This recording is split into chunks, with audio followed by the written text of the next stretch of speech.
বস্তুর ভাষণ ও নিমজ্জন। তাহলে আগের দিন বলেছিলাম একটা বস্তু যদি কোনো প্রবাহিতে ভাসে নিমজ্জিত হয়, যদি কোনো বস্তুর ওজন একটা বস্তুর ওজন W2 হয় এবং এই বস্তুটার ঊর্ধ্বমুখী বল প্রবণতা W1 হয়, তাহলে তিনটে শর্ত হতে পারে। এক, W1 গ্রেটার দেন W2, অর্থাৎ বস্তু দ্বারা অপসারিত তরলের ওজন বা পরিমাণ বেশি, অর্থাৎ প্রবণতা বেশি বস্তুর ওজনের তুলনায়, তাহলে বস্তুটা ভাসবে। দুই, W1 সমান সমান W2, অর্থাৎ বস্তুর ওজন আর প্রবণতা সমান, তাহলে বস্তুটা কোনো তরলে বা ফ্লুইডে সম্পূর্ণ নিমজ্জিত অবস্থায় ভাসবে। তিন, W1 লেস দেন W2, অর্থাৎ বস্তুর ওজনটা বেশি হয়ে গেছে, বস্তুটা প্রবণতা ঊর্ধ্বমুখী বলের তুলনায়, বস্তুটা কি হয়ে যাবে? সম্পূর্ণ হয়ে যাবে। এবার হচ্ছে সাম্য অবস্থায় ভাষণ। ধরো এক টুকরো কাঠ বা কর্ককে জলের মধ্যে ডুবিয়ে ছেড়ে দিলে টুকরোটা ভেসে ওঠে, তাই তো? আর থার্মোকল নিলে কি হবে? জলের মধ্যে তুমি যত চুপিয়ে দাও না কেন, ছেড়ে দিবা, সঙ্গে সঙ্গে কি হবে? ভেসে উঠবে। জলের মধ্যে নিমজ্জিত অবস্থায় ঊর্ধ্বমুখী প্রবণতা বল কাঠ বা কর্কের ওজনের চেয়ে বেশি হয়, তাই জন্য ভাসে। তাহলে ভাসতো কেন? ভাষার সত্যই কি বললাম? প্রবণতাটা বেশি কার তুলনায়? বস্তুর ওজনের তুলনায়। এক নম্বর শর্ত। টুকরোর কিছু অংশ জলের বাইরে এলে, যখন কিছুটা অংশ জলের বাইরে আসে, মানে যে ভাসিয়ে দেবো তখন একটা ব্যালেন্স জায়গায় আসবে। ব্যালেন্স জায়গাটা কি? ইমাজিন করো, কিছুটা টুকরো জলের ভেতরে থাকবে, কিছু টুকরো জলের উপরে থাকে। হয় না? হয় না? এটা একদম লেভেলটা এরম হয় নাকি? নৌকার ভাসি যখন এরম লেভেল হয়, একদম উপরে এরম করে থাকে কি? এরকম থাকে না। সামান্য অংশ ডুবে থাকে, সামান্য অংশ বেঁচে থাকে। তাহলে কি হবে? টুকরো কিছু অংশ জলের বাইরে এলে অপসারিত জলের পরিমাণ কমে। তখন যখন কেন ধরো যখন এইখানে ছিল স্টেপ 1, ধরো স্টেপ 1 কি হয়েছিল? যখন টুকরোটাকে আমি ভেতরে সম্পূর্ণ ডুবিয়ে দিয়েছিলাম, তখন তার অপসারিত তরলের পরিমাণটা বেশি। এবার যখন টুকরোটা যখন ওপরে আসলো, তখন দেখো সে কতখানি তরল অপসারিত করেছে? এইটুকু। তার মানে অপসারিত তরলের পরিমাণ কমে গেল, এখানে অপসারিত তরলের পরিমাণ বেড়ে গেল। অপসারিত তরলের পরিমাণের মানই হচ্ছে প্লবতার সঙ্গে সমান, একটু আগে বললাম। তাহলে এক্ষেত্রে প্লবতা বেশি না এক্ষেত্রে প্লবতা বেশি? নিচেরটা প্লবতা বেশি, ওপরটা প্লবতা কম। সেটা লেখা আছে টুকরোর কিছু অংশ জলের বাইরে এলে অপসারিত জলের পরিমাণ কমে, ফলে প্লবতা কমে। যখন টুকরোটি কিছু অংশ জলের উপরে কিছু অংশ জলের মধ্যে থাকে, তখন এবং অপসারিত জলের ওজন টুকরোটি ওজনের সমান হয়, তখন কি হবে?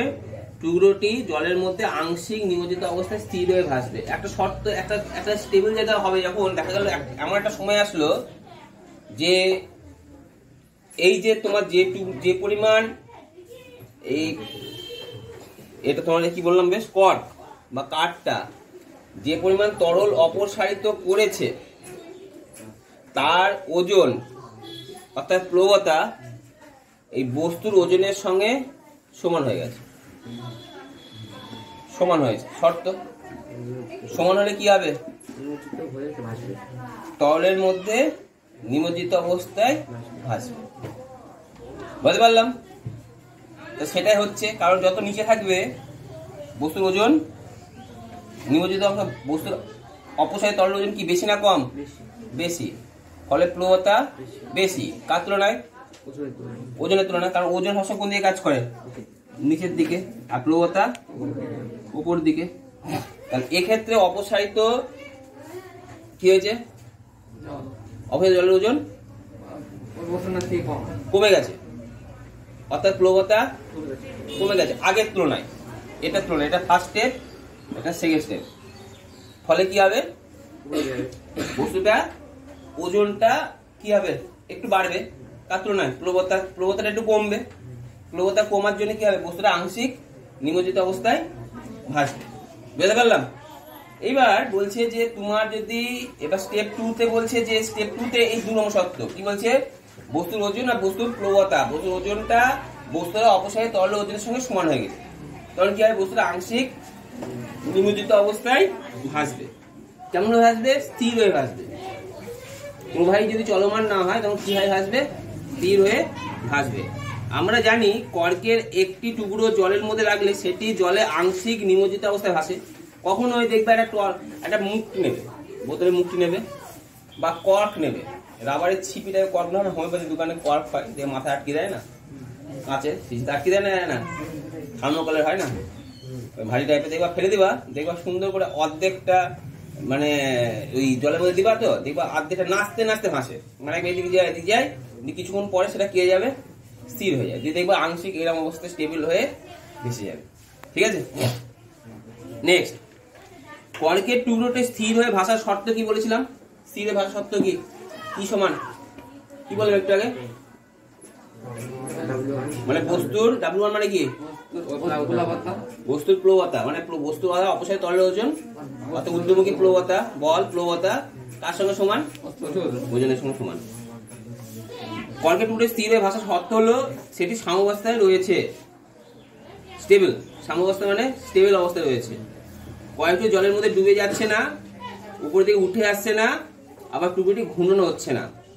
সুতরাং ভাসমান অবস্থায় কর্কের টুকরোটি যে সাম্যাবস্থায় থাকে সেটি প্রতিষ্ঠিত হলো। মানে আমি প্রশ্নটা কি বলেছিলাম, মানে এই অবস্থায় কর্কের টুকরোটা কোনো আন্দোলন হবে না, নাচবে না, গাইবে না, কিচ্ছু করবে না, চুপ করে এক জায়গাতে কি করবে, স্থির হয়ে ভাসবে। এখানে ঘুরবেও না, ডুববেও না, আর বেশি উঠবেও না, একদম স্টেবল হয়ে ভেসে যাবে। কখন? যখন বস্তুর ওজন বস্তু দ্বারা অপসারী তরলের ওজন অর্থাৎ প্লবতার সমান হয়।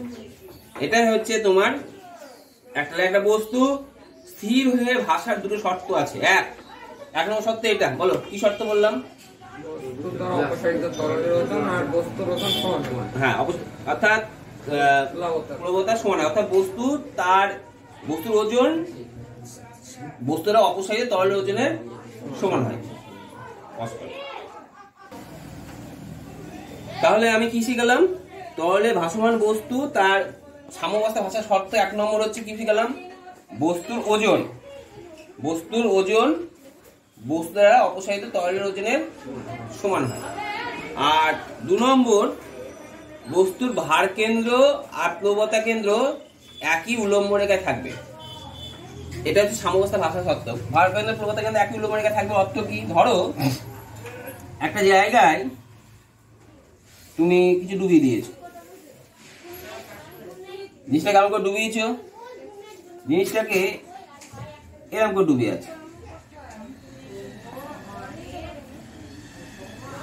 তাহলে বস্তুটা এরকম ধরনের কাজ হবে। এটা বস্তু, ঠিক আছে, মনে থাকবে?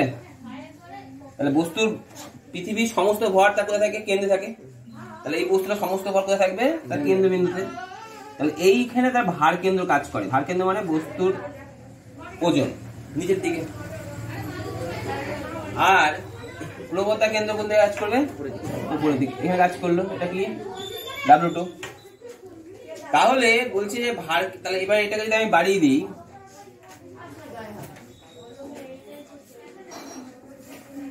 দুটো রেখা হয়, একটা উলম্ব রেখা হয় আর একটা অনুভূমি রেখা হয়। যদি একই উলম্ব রেখায় থাকে, এই শর্তটা দেখো, একই উলম্ব রেখা আছে না? নেই, কিন্তু এক্ষেত্রে এক উলম্ব রেখা আছে। তাহলে এটা বলছে বস্তু ভার কেন্দ্র আর প্লবতা কেন্দ্র যদি একই উলম্ব রেখা থাকে, যদি একই উলম্ব রেখা না থাকে তাহলে চলবে। বুঝতে পারলাম? এবারে দেখবে যে সাইকেল করে যখন কোনো ঘোষ জলের দুধ নিয়ে যায়, দেখবা সাইকেল থাকে এইভাবে, লক্ষ্য করেছো? যেদিকে দুধের দামটা থাকে সেদিকে সাইকেল টেলে যায়, আর ওই লোক সিট কভার থেকে সামান্য উঠে এদিকে চলে আসে, মানে জাস্ট ওর পিছনটা একটু ট্যাকচা করে। কেন করে? কারণ হচ্ছে ব্যালেন্স করার জন্য। কি ব্যালেন্স? এখানে ভার কেন্দ্র আর প্লবতা কেন্দ্র এক উলম্ব রেখায় নাই, তার ফলে কি হবে, সাইকেলটা যখন তখন উল্টে এদিকে পড়ে যেতে পারে। তার জন্য কি করে, ভার কেন্দ্র আর প্লবতা কেন্দ্রকে একই আনার জন্য ও সামান্য নিচের এই পিছনে যেটা সিটে বসে সেটাকে একটু এদিকে নিয়ে আসে, যাতে ভার কেন্দ্র প্লবতা কেন্দ্র সমান করে, যাতে ও উল্টে না পড়ে। বুঝতে পেরেছি? কোনোদিন স্পোর্টস চ্যানেলে মোটরসাইকেল রেসিং দেখেছো নিশ্চয়ই। যখন মোটরসাইকেল রেসিং হয়, লোকটা যখন ঘোরে, কোনো রোটেশন ঘোরে, দেখবা ও গাড়ি ঘুরিয়ে পড়েছে, কিন্তু ও সঙ্গে সঙ্গে টুক করে কি হয়, গাড়ি শুয়ে পড়েছে একদম, মানে গাড়ি প্রায় এরকম শুয়ে পড়েছে, হ্যাঁ, কিন্তু ও সঙ্গে সঙ্গে সিটে দেখবা আর বাধা থাকে না, থাকে সঙ্গে সঙ্গে কি করে, ও একটু সরে আসে না, সরে আসে। কেন সরে আসে? এদের ভার কেন্দ্র আর প্লবতা কেন্দ্র একই উলম্ব রেখায় থাকে, তাহলে কি হবে না, ভার কেন্দ্র প্লবতা কেন্দ্র যদি একই উলম্ব রেখায় থাকে তাহলে সে পড়বে না। আর যদি কোনো কারণে ভার কেন্দ্র প্লবতা কেন্দ্র উলম্ব রেখায় না থাকে, ধরো এবার আমি ঘোষটা দুধ নিয়ে যাচ্ছে, এবার ট্যাকচার হয়ে গেছে, ও সিটে যেরাম ছিল সেরামই বসে আছে, মানে এই জায়গায় বসে আছে, বুঝতে পারলাম?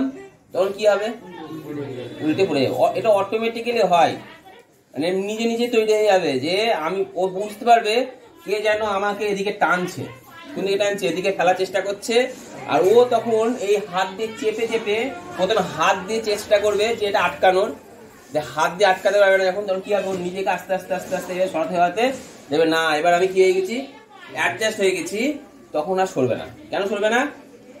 যে ভার কেন্দ্র প্লবতা কেন্দ্র কি হয়ে গেছে, তোমার নাকি। দেখবা মোটরসাইকেল চালাতে একদিকে পা দিয়ে বসলে পরে কি হয়, হাতটা একদিকে ছোট হয় একদিকে বড় হয়। যেমন অনেক লং ড্রাইভে যদি মোটরসাইকেলে একজনের একদিকে পা দিয়ে বসে, একটা হাত এরা লম্বা হয়ে যাবে আর একটা হাতে একটু বেল্ট হবে, বেল্ট হওয়ার জন্য কি হবে, এই হাতে ব্যথা শুরু হয়ে যাবে। কেন? কারণ ও যেদিকে বসে আছে সেদিকে তো ভারটা সমস্ত পড়ে গেছে, আর আমাকে কি করতে হবে, আমাকে তখন এইদিকে ঠেলা মারতে হবে, তখন অটোমেটিক্যালি এই হাতটা সোজা আর এই হাতে কি হবে, সামান্য বাঁকা হবে। বাঁকা হলে পরেই তখন হাতে ব্যথা শুরু হবে, শুধু ওকে অ্যাডজাস্ট করতে গিয়ে। তাই কি করতে হয়, মোটরসাইকেলের নিয়ম কখনো একদিকে পা দিয়ে বসার নেই, মোটরসাইকেলের নিয়ম হচ্ছে দুদিকে পা দিয়ে বসা, কখনো একদিকে পা দিয়ে মোটরসাইকেল বসার নিয়ম নয়, অল টাইম দুদিকে বসার নিয়ম, ঠিক আছে, পা দিয়ে, তাহলে কি হবে, ব্যালেন্স ঠিক থাকে। এবারে হচ্ছে ভাসমান বস্তুর কোনো আপাত ওজন নেই, তাহলে আমি কি বললাম, যে একই উলম্ব রেখায় ভার কেন্দ্র আর প্লবতা কেন্দ্রে থাকে, তাহলে বস্তুটা কি হবে, স্থির অবস্থায় ভাসবে, স্থির অবস্থায় ভাসবে, অসুবিধা নাই। এবারে এই অবস্থায় তাহলে বস্তুর ওজন কোন দিকে কাজ করছে, নিচের দিকে, আর বস্তু প্লবতা, ফলে কি হবে, একে অপরকে প্রশমিত করবে। ধরো এটা যদি 5 নিউটন বল দ্বারা নিচের দিকে টানে, প্লবতা কোন দিকে টানবে, কত নিউটন বল দ্বারা, তাহলে এটা +5 যদি নিচেরটা হয় তাহলে উপরটা করতে হবে -5, ফলে একে অপর কি করবে, প্রশমিত করবে, ফলে তাদের ওজন কি থাকবে না, থাকবে না। তাই বস্তু আসলে বস্তু কোনো কি থাকে না, আপাতত ওজন নেই। ক্লিয়ার? এবারে একটু আগে প্রথমে বুঝেছিলাম যে বস্তুটাকে যত তরলের মধ্যে ডুবাবো, ধরো এইখানে তরল ডুবে আছে, 3 নম্বর চিত্রে ভালো করো, তরলের মধ্যে ডুবে আছে, নিয়ে নেই, তাহলে অপসারী তরলের ওজন বেশি না কম, কম না বেশি, কম। এক্ষেত্রে একটু বেশি, একটু বেশি হওয়ার জন্য কি হবে, প্লবতাটা এটা বেশি না এটা বেশি হবে, এটাতে বেশি হবে। কেন? এখানে অবশ্যই তরল বেশি তো এর তুলনায়, এক্ষেত্রে আরো বেশি। তার মানে বস্তু যত তুমি এভাবে ভাবো, বস্তুটা সম্পূর্ণ থেকে যত আস্তে আস্তে আংশিক নিমজ্জিত করা হবে, অপসারী তরল ওজন আস্তে আস্তে তত কমবে, ফলে অর্থাৎ কি হবে, প্লবতা তত আস্তে আস্তে কমবে। ক্লিয়ার? এবার হচ্ছে পরবর্তী টপিক, ঘনত্ব ও আপেক্ষিক ঘনত্ব।